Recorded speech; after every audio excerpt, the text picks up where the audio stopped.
Recently, last year, I think when West Indies went to Australia, I didn't see too much crowd even in Australia. While it's a tradition that on Boxing Day people come, it's a day out for the families. They come and they spend the day at the MCG, or after the New Year they spend the first day at the SCG. But what is also important is the kind of opposition you play, and that's where I think the responsibility of the ICC comes, where you make sure that not only probably the top 4 or 5 teams in world cricket who are really good at playing this format of the game, but you also have to look after the interest of the other 5 nations.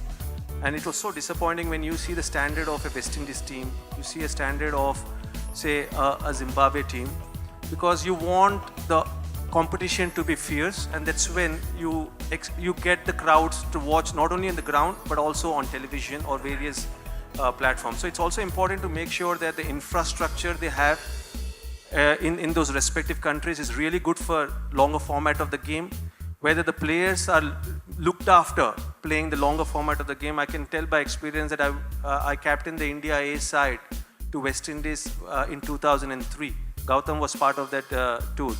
And it was such a disaster when you saw that the facilities provided to the first class cricket in West Indies was so shabby, and they were treated shabbily. So I think that's when we are very lucky that our first class system is so good, and that's why you saw the transition in the Indian cricket team in test match cricket, especially in the test match format, which was so smooth.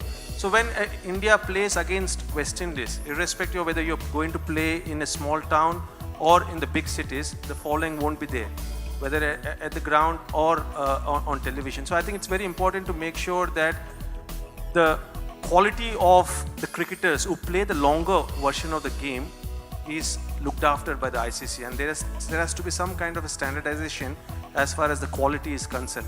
And once you have, for a spectator, all it requires is that quality cricket for 6 hours, whether he's watching 1 day or 2 days, but they enjoy. Like today we saw, even though it was not a high scoring day, but you saw that there was competition between bat and ball, and that's what is the entertainment you want as far as the spectator is concerned. You're not sure what's going to happen, so you don't want to play on placid wickets, or you don't want to play on wickets which assist the bowlers. There has to be a good balance between bat and ball, where both the bowlers as well as the batsmen get equal opportunity to perform.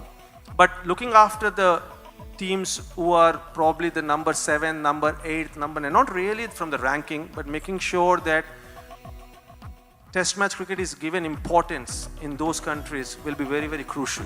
Otherwise, it's only going to be 5 nations who give a lot of focus for test match cricket, and other remaining 5 nations are not bothered about the interest of test match cricket, and they're looking after the interest only in the T20 format, because ultimately we have to accept that T20 format is the one which will get revenue. One day format is the one which will get revenue to the boards. But that's where the interest of longer version of the game has to be looked after. Like what BCCI has done is they've doubled the fees as far as test match cricket is concerned. Whereas if you ask any West Indian player what kind of fees they get to play a test match, I think our first class cricketers get better than that. So that is where I think the ICC has to come in and make sure that the other nations, the interest in test match cricket is looked after, the longer format is given importance in that nations.